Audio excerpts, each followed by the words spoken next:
Assalamualaikum warahmatullahi wabarakatuh. Hi everyone. This is 1.2 vocabulary skills under language enhancement topic. Okay. For vocabulary skills, we are going to learn what is vocabulary, using context clues, common errors in context clues, synonyms, and also antonyms. Let's start with a simple question. What is a vocabulary?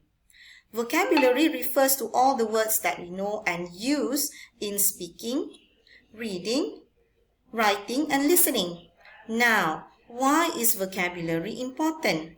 When you have a strong vocabulary, you can express your ideas more clearly. People understand you better. You can also understand reading materials more easily, write better sentences, and speak more confidently. But many students make one mistake. They think vocabulary is just about memorizing words.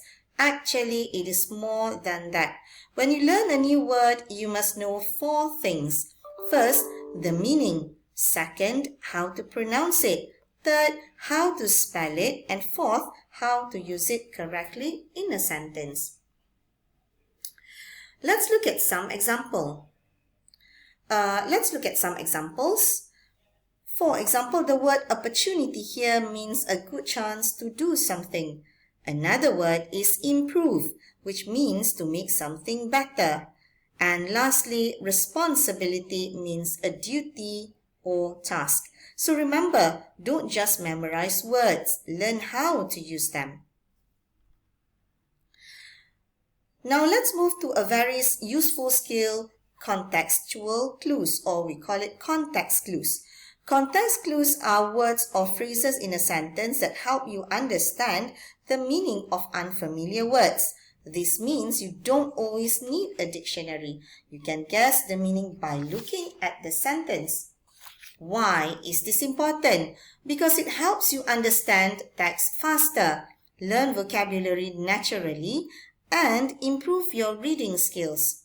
There are several types of context clues. First, definition clue.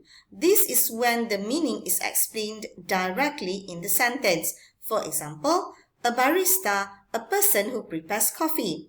Second, example clue. The sentence gives examples. For example, beverages such as coffee, tea, and juice. Third, cause and effect clues. For example, the road was slippery because of the rain. Rain is the cause and the effect is the road that is slippery. And fourth, contrast clue. These use words like but or however. For example, he is optimistic but his brother is negative. So whenever you read, always look around the word. The sentence usually gives you the answer. Now let's look at some common mistakes students make when using context clues. The first mistake is not reading the whole sentence. Some students see one word and immediately guess. This often leads to wrong answers. For example, the word relieved, R-E-L-I-E-V-E-D, does not mean happy like a holiday. It means feeling free from worry. The second mistake is ignoring clue words such as because, but, although, and such as. These words are very important because they guide the meaning. And the last mistake is focusing on only one word. You must understand the whole sentence, not just one part. So to avoid mistakes, always read carefully and use all the clues in the sentence. Now, let's learn about synonyms. Synonyms are words that have similar meanings. Why are synonyms important? They help you avoid repeating the same words again and again. They also make your writing more interesting and more professional. Let's look at some examples. Examples for adjectives are big can also be replaced with large. Happy can be replaced with joyful, and difficult can be replaced with hard. Examples for verbs: start can become begin. Finish can become complete and help can become assist. Now, here is something very important. Not all synonyms can be used in every situation. For example, construct and prepare are similar, But you cannot say construct a lesson. You should say prepare a lesson. Also, some synonyms are stronger than others. For example, angry and furious, as furious is much stronger. So when using synonyms, always think about the context. Finally, let's look at antonyms. Antonyms are words with opposite meanings. Learning antonyms helps you understand vocabulary more clearly and helps you compare ideas. Here are some examples.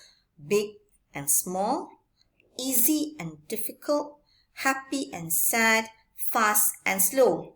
What are the examples for verbs? Start and stop, accept and reject, increase and decrease. Now, let's look at a common mistake. Some students choose words that are related but not opposite. For example, hot and warm are related, but they are not opposites. So the correct opposite of hot is cold, so not warm. So always make sure the word is truly the opposite. To conclude, vocabulary is very important for your English improvement. Try to learn new words every day. Use context clues when reading and practice using synonyms and antonyms. That's all for today. Thank you.